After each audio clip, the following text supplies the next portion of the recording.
안녕하세요 여러분, 도쿄민식입니다. 나스닥은 어제 엔비디아의 상승과 함께 다시 1.16% 상승을 보여주는 등 매우 강한 모습을 보여주었는데요. 사실 어제 지표로 보면은 S&P 500에 있어서 134개의 기업만이 상승을 했고요. 반대로 361개 기업들이 하락하였고, 이처럼 엔비디아가 상승에 있어서 97% 어치를 기여했다는 것을 감안한다면은 S&P 500이든 나스닥이든 사실 한 개 기업에 의해서 흐름이 좌지우지되고 있다고 해도 과언이 아닌 상태입니다.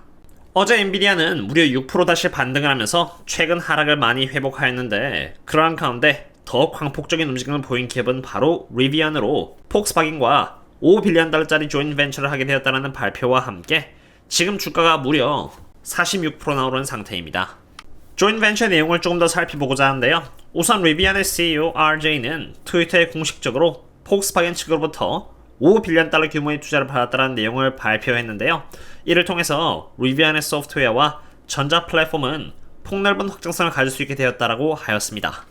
우선 내용을 차근차근 살펴보면은 가장 먼저 1빌리언 달러를 시작으로 해서 리비안에게 투자가 되고 4빌리언 달러는 시간에 걸쳐서 투자가 되는 것인데, 12월 1일 시작으로 1빌리언 달러가 리비안의 주식으로 전환될 수 있게 되고요.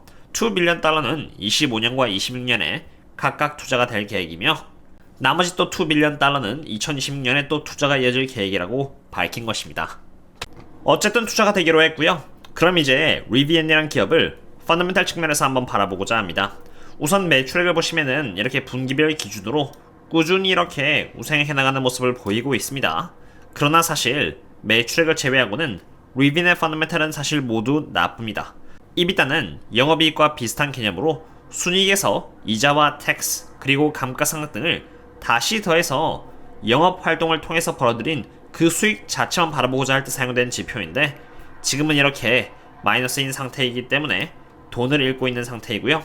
여기 프리캐시 플로우의 경우는 잉여 현금 흐름이라고 해서 영업 현금 흐름에서 캐펙스를 빼면 나오는 지표로 마찬가지로 이렇게 꾸준히 돈을 잃고 있는 상태이고, 순이익은 세금이나 모든 것을 다 제외하고 맨 마지막에 남는 돈으로 마찬가지로 이렇게 적자를 내고 있음을 볼 수 있습니다. 그럼 이제 현금과 부채 상황 또한 보겠습니다. 현금을 보시면은 21년 4분기 기준으로 이렇게 18빌리언 달러까지 굉장히 많았었는데, 프리캐시 플로우에 있어서 계속 적자가 나다 보니까 현금이 쌓이지 않고 꾸준히 내려가는 모습을 볼 수가 있고요. 반대로 부채는 이렇게 계속해서 올라가고 있음을 볼 수 있습니다. 그리고 이제 발행된 주식의 양은 이렇게 꾸준히 계속 올라가고 있는 상태로, 리비안의 경우는 현금이 없다 보니까 새롭게 주식의 양을 발행함으로써 현금을 조달받아온 것입니다. 그럼 이제 이러한 펀더멘탈이 폭스바겐의 투자와 함께 얼만큼 개선이 될 거냐는 부분인데요. 리비안이 약 5빌리언 달러를 투자하기로 했으므로 좋지 않은 모습을 보여왔던 여기 캐시 부분은 다시 어느 정도 반등을 하면서 기업이 어느 정도 안정을 되찾을 것 같습니다. 그리고 발행된 주식의 양의 경우는 12월을 시작으로 폭스바겐이 투자를 받은 만큼 더 증가할 것 같은데, 이 부분은 그렇게 좋은 부분은 아니라고 봅니다. 어쩔 수 없는 부분이겠죠. 어쨌든 폭스바겐의 5빌리언 달러의 투자는 리비안이 성공할 수 있다는 자신감을 보여준 투자이기도 하지만, 그와 동시에 어쨌든 리비안은 계속 적자를 보여주고 있는 상태이고 어떻게든 흑자 전환을 성공해야만 하는 상태입니다. 참고로 저는 저희 멤버십분들 상으로는 텔레그램과 여기 네이버 프리미엄 컨텐츠를 통해서 거시경제나 원유 펀더멘탈, 테슬라 관련 리서치, 그리고 제가 개인적으로 투자하는 기업 등에 대해서 분석을 드리고 투자 과정 또한 공유드리고 있는데요. 이 기업은 제가 개인적으로 본격적으로 빌드업을 해나가고 있는 기업으로, 여기처럼 40% 이상 저평가를 보여주고 있으며 이미 6월 초에 CEO가 엄청나게 많은 물량의 주식을 매수하였으며 배당률을 29%나 늘릴 정도로 펀더멘탈이 회복되고 있는 기업으로, 이미 한 차례 최근 들어서 큰 장대 양봉으로 상승을 보여주었고요. 이제 하락 트렌드에서 상승 트렌드로 바뀐 만큼 여전히 바닥이라고 해도 과언이 아닌 기업입니다. 개인적으로 놓치기에는 조금 아까운 기업 중 하나가 될 것 같고요. 혹시라도 저희들과 함께 안정적으로 꾸준히 숙제를 하면서 투자를 이어나가고 싶으시다면 여기 고정 댓글을 참고 부탁드립니다. 그럼 이제 리비안의 밸류에이션을 보겠습니다. 우선 리비안은 지금 수익이 안 나고 있는 상태이기 때문에 분모가 바로 수익을 의미하는 이비다나 earning 그리고 EBIT은 해당 사항이 되지 않고요. 적자가 나는 기업을 대상으로 참고가 될 수 있는 지표인 EV revenue와 price to book value를 기준으로 보겠는데요. 우선 PB 멀티플은 프리마켓에서의 주가의 상승을 반영하여 지금 이렇게 약 1.4배의 멀티플을 보여주고 있는 상태로 2년 평균 멀티플인 1.4배에 준하는 멀티플을 보여주고 있습니다. 다시 말해서 지금 주가가 40% 넘게 오르면서 멀티플이 1.4배가 되었고 2년 평균 멀티플이 1.4배이므로 딱 지금 적정 주가임을 보여주고 있는 것입니다. 여기 주황색깔 선이 바로 적정 주가의 위치를 말해주는 부분이고요. 노란색 선 위를 넘어가면은 고평가이고 여기 노란색 아래부터는 저평가임을 의미하는데 실제로 주가는 고평가일 때 이렇게 주가가 빠졌다는 것을 볼 수 있고요. 저평가일 때는 또 이렇게 주가가 올라와 준 만큼 참고할 수 있는 지표라고 생각됩니다. 그리고 지금 주가가 올랐음에도 딱 적정 주가의 위치에 있는 만큼 단기적으로는 어떤 방향이든 갈 수 있는 상태라고 봅니다. 그럼 이제 앞으로의 전망을 보겠는데요. 리비안에게 있어서 중요한 것은 흑자 전환이니 언제쯤 흑자 전환을 할 수 있는지 가늠해 보고자 합니다. 우선 리비안의 경우는 earning per share에 있어서 24년을 기준으로 여전히 이렇게 마이너스를 기록할 것이라고 예측이 되고 있고요.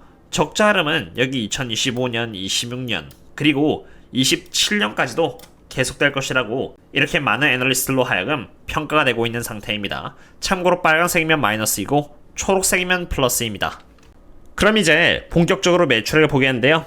리비안의 경우는 매출액은 아까 처음에 보여드렸던 것처럼 24년까지는 문제가 없으며 25년부터는 매출액이 이렇게 본격적으로 성장을 해나갈 것이라고 예측이 되고 있으며 26년, 27년까지도 큰 폭으로 성장할 것으로 보여지고 있습니다.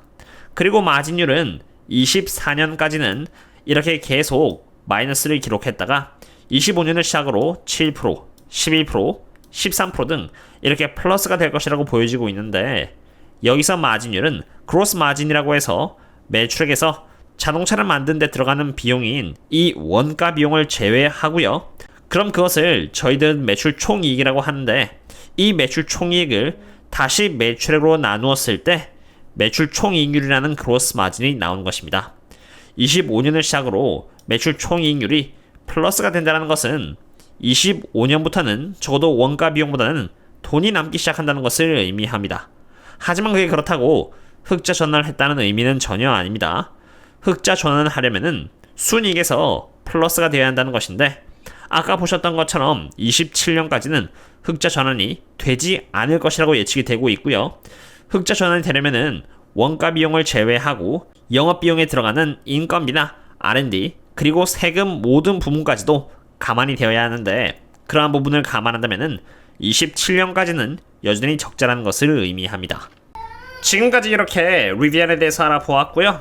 이제는 마지막으로 엔비디아에 대해서 한번 보고자 하는데요. 엔비디아의 경우는 어제 여기 120달러에 위치한 노란색 풋옵션이 지선 역할을 해준 덕분에 118달러에서 순식간에 126달러의 위치를 탈환하였습니다. 알았어. 엔비디아에 잡힌 콜옵션의 지표를 보시면은 여기 이렇게 125달러에 많이 잡혀있는 만큼 125달러 쪽에 있는 콜옵션들이 엔비디아의 주가를 여기 안쪽으로 끌어당기려고 할 것이고요. 지금 프리장에서 엔비디아는 128달러에 있지만 사실 여기 보시는 것처럼 130달러에도 많은 콜옵션이 있는지라 이러한 콜옵션들이 소화될 정도의 호재가 없다면 확률적으로 봤을 때 여전히 보수적으로 바라봐야 한다고 봅니다. 리비안의 경우는 밸류에이션 관점에서 적정 주가이긴 하지만 펀더멘탈 아직 부족한 편이기 때문에 저점에 매집하신 분들이 아니라면은 변동성을 꾸준히 보여줄 것이라고 보고 있고요. 꾸준히 특정한 기업을 대상으로 숙제를 하지 못할 것이라면은 적자를 내고 있는 기업을 대상으로 장기 투자는 어렵지 않을까 생각됩니다. 오늘의 분석은 여기까지 했고요. 그럼 다음에 또 만나요. See you later.